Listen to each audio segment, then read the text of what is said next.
Prednedávnom sme absolvovali s politickou skupinou Renew ako koordinátori v jednotlivých výboroch. Ja som sa zúčastnila cesty teda do Varšavy za poľským predsedníctvom ako koordinátorka vo výbore pre regionálny rozvoj. Mali sme stretnutia s mnohými predstaviteľmi poľskej vlády, ministrami, štátnymi tajomníkmi a na záver tohto dvojdňového rokovania sme absolvovali aj v podstate takú diskusiu s predstaviteľmi vládnymi k eurofondom a k rozvoju regiónov naprieč Európskou úniou.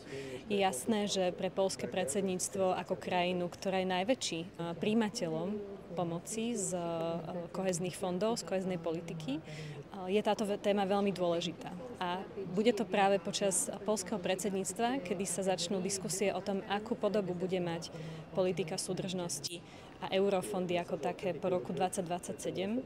Takže sme sa dohodli s poľskými kolegami, že budeme na tejto téme veľmi intenzívne pracovať. Pre Slovensko je to kľúčová téma jeho budúceho rozvoja, rastu a naozaj aj konkurencieschopnosti, o ktorej sa tak veľmi intenzívne a usilovne na Slovensku aj v Európskej únii rozprávame.